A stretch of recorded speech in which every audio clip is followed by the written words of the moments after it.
my mistakes on tax when I was very young, when I was almost 27 years old, fixed that problem. Today, I'm a 42-year-old married man with children who has taken responsibility and built a solid party to be the third largest party without the support of white monopoly capital and the owners of the South African economy. You keep on referring to old and old things because you are now beginning to sound like a scratched CD. You have every right to tell me you have changed. Tell me of me now. I've been in parliament for 10 years. Let's take one particular aspect of your policy positions. Yes. Do you think aligning yourself with Vladimir Putin is going to be good for South Africa? But that's what it is now. South Africa is in alliance with Russia, with India, with Brazil, with China. So why are you asking me as if it's some policy that is going to be implemented after I took over? South Africa is in alliance with Russia now. South Africa right now calls itself non-aligned. In the context of the war, but these are two different things. South Africa is an ally of Russia. Now, the second question is, where does South Africa stand on the war? It says I'm a non-aligned in relation to war, but Russia remains South Africa's friend. So we cannot create confusion around there. Don't create an impression that it is Malema who's going to come and create an alliance with Russia. But there are some very specific... Actually, I will go beyond that. I will go beyond the friendship with Russia, and in the war, I will align with Russia, and I will even supply the weapons to Russia.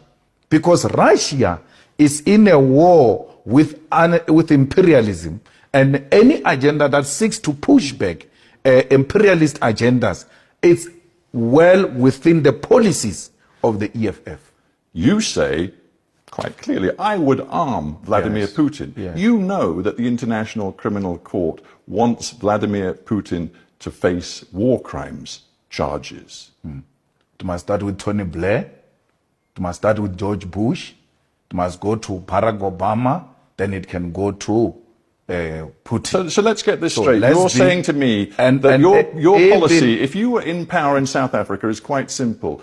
That your enemy's enemy, and it seems you regard the US and its allies as the enemy, your enemy's enemy is your friend. Never mind if he's a suspected war criminal, never mind if the UN and the ICC say they have compelling evidence of Russian war crimes. You don't care. As far as you're concerned, my enemy's enemy is my friend. You're exaggerating, but another point which you don't want me to go there is that Tony Blair accepted that they were wrong about Saddam Hussein to an extent that he did an apology of a thug, right?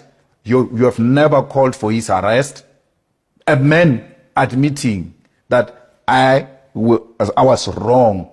To how many people died there, killed by those people. So all I'm saying is we are with President Putin because it's not enemy of my enemy.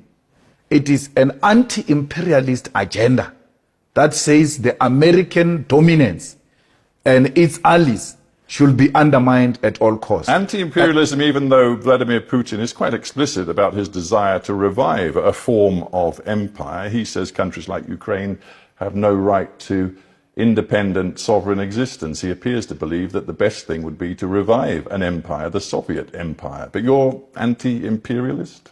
We are anti-imperialist. That's a debate for another day. The war is not what he's talking. The war is about the expansion.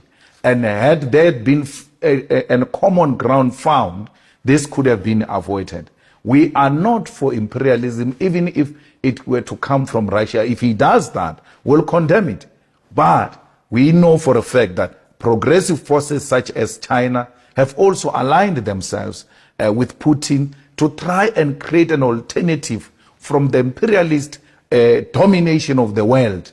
And that's what the EFF is about. You admire China, you admire, it seems, Putin.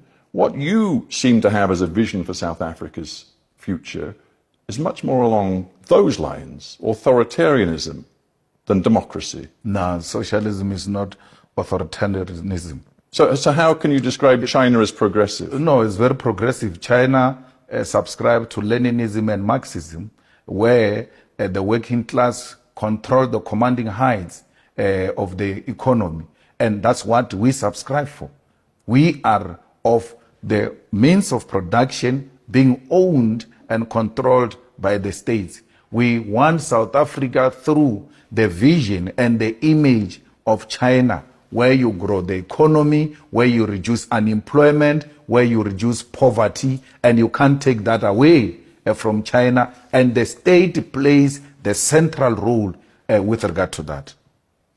That kind of message and the messaging on Russia has seen the rand plunge against the US dollar. Hang on. We see many corporations in South Africa looking at establishing headquarters elsewhere. We see foreign direct investment flatlining in this country. Do you believe that the rhetoric you are using is good for the South African economy? I've been doing this from when you interviewed me 15 years ago, when I was young. And therefore you can't say the rand to dollar crisis today is created by this message that I've been spreading for so many years, from my early ages. And then this but what I'm suggesting is that the new tensions between Washington and the government in South Africa have definitely affected the financial markets. No, it was the crisis as we see it today, as we have this conversation, me and you. It was worsened by the irresponsible utterances by the ambassador of the USA, who just recklessly, without following the diplomatic protocols, went out to make certain allegations about our country, damaging its good image, and then undermining its sovereignty in terms of choosing who its friends are. And today we see them weak because of such utterances. Why would the rand be weakened by a political posture that says this is what we want to be when we take over government? We want a government that will be owned by the corrupt free. I admire China when it comes to how it deals with crime. I admire China when it comes to how it deals with infrastructural development. I admire China on how it has dealt with poverty and unemployment. How would that weaken the rand? Is that not what the investors want for all of us? The most likely way that you can get a grip on some power in this country is by forming a coalition with the ANC after the next election. You could have a role if you were to do a deal with the ANC. Are you ready to do it? The reality is that the EFF is the only organization that is growing, and that the DA and the ANC, the DA, which is the official opposition, ANC, which is the ruling party, are both significantly declining to a point where the DA called us the enemy number one. Why did they do so? Their own internal research tells them that the EFF has overtaken you. That's how much our policy position has attracted the people of South Africa. We are not going into coalition for positions. We are going to say anyone who wants to work with us. And we've said this before, and that's why we're not working with anyone in the local governments. If you want to work with us, you are going to expropriate land without compensation. You are going to nationalize the mines. You are going to establish a state-owned bank. You are going to make sure that we fight crime, fire by fire, to make this country a safer place. Those are just but minimal, non-negotiable points that will engage with anyone who wants to work with us. All of that, non-negotiable. Non-negotiable. On that basis, it's hard to imagine you can make a coalition with anyone. ANC was more than willing. Actually, ANC was at a point of signing with us on expropriation of land without compensation. Remember, we even put this in Parliament. How did it pass to a point where Parliament had to do an investigation if the ANC was not agreeing? We were almost at the edge of getting a deal. And some young ANC clowns decided to vote against this. But we're not going to retreat in returning the land back into the hands of our people. And don't tell me about Zimbabwe.